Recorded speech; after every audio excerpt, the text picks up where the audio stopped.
This year, 800,000 Alabamians live below the poverty level. This is down from what it was in 2016. In Alabama, we have a safety net, and it's not the greatest safety net. Looking around the world, it's a great safety net, a lot better than other places. But we don't have a great safety net, but the safety net we do have was shaped by the love and the threads and the sewing together that was influenced by Kimball Forrester in Alabama Arise.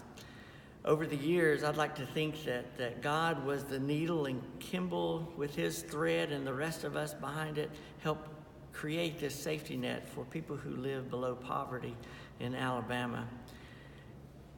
It's been 30 years since we started Arise. I remember I was on the first coordinating committee, and when we finally had enough money to hire a staff person, we thought, who is it that we need to lead this new fledgling organization? We needed somebody who had grassroots organizational skills. We needed someone who could oversee and understand public policy. We needed someone to lead Arise who understood the South and was comfortable with United Methodist Women and other women's groups. We needed someone who could be firm in their stance on policy but not make people angry. We needed a person who could inspire all of us to be better human beings and care for our neighbors. We needed a person who was comfortable with speaking in church and civic organizations. We needed a person who wasn't afraid to travel. When I thought about all those things that we needed, I thought Kimball Forrester has all of those skills. I was the state coordinator for Bread for the World at that time, and he worked for Bread for the World.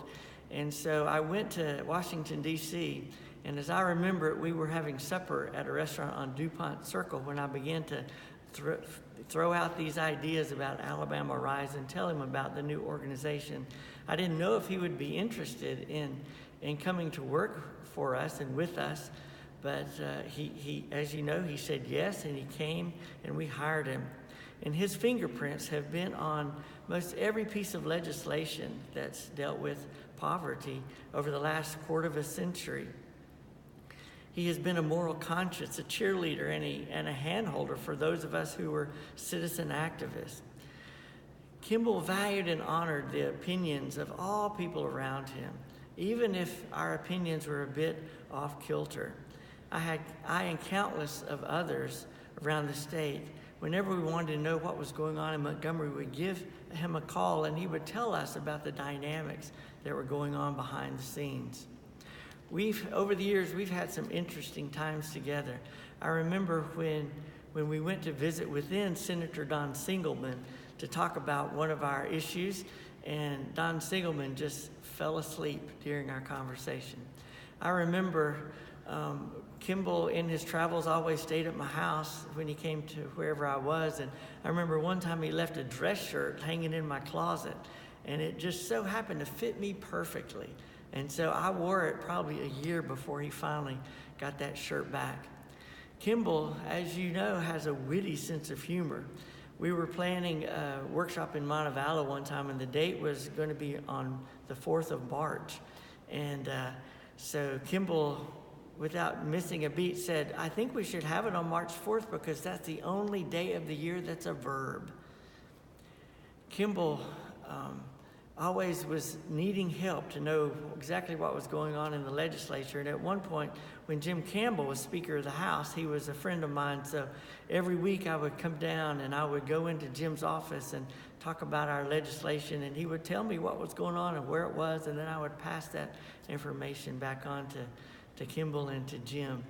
I remember the joy I felt when I was lobbying then Senator Parker Griffith of Huntsville about some of our legislation about poverty, and Parker just stopped me, and he stood up and he reached behind his desk and pulled out a notebook and opened it up and started quoting poverty statistics to me that he had received from Kimball and Alabama Arise.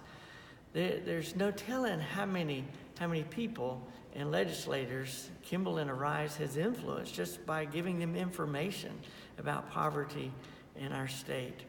One of the funniest memories I have in my work with Arise was when this old state capitol building was being remodeled, And in the remodeling, they had taken down the Confederate flag from top of the Capitol that had hung there for many years. And when they were finishing the remodeling, Wayne Flint let us know that there was some talk of putting that Confederate flag back on the Capitol. In our meeting, I said to everybody, we need to have a big protest, a big demonstration. We can invite people that are running for office, and it'll make the state really look bad with all the citizens. We knew John Zipper could bring busloads of people over from Greene County. We could get people from Birmingham and Montgomery, and the good nuns in Pineapple would be there.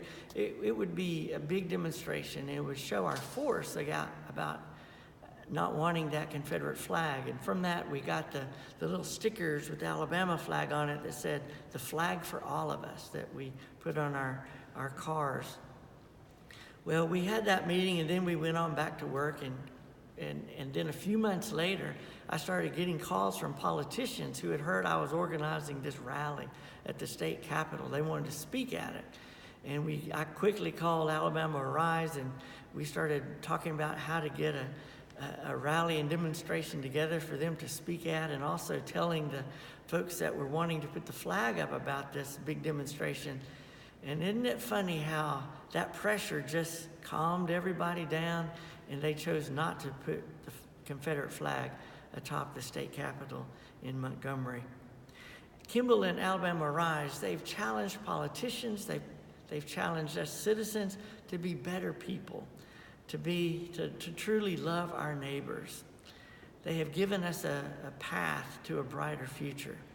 So Kimball, as you begin the new rhythm of your life in retirement, I hope that you're able to embrace forgiveness for the goals that you have yet accomplished. I hope that you will be able to rest in satisfaction, knowing that you have done great work in our state, and we are so grateful. You have helped us to be better people.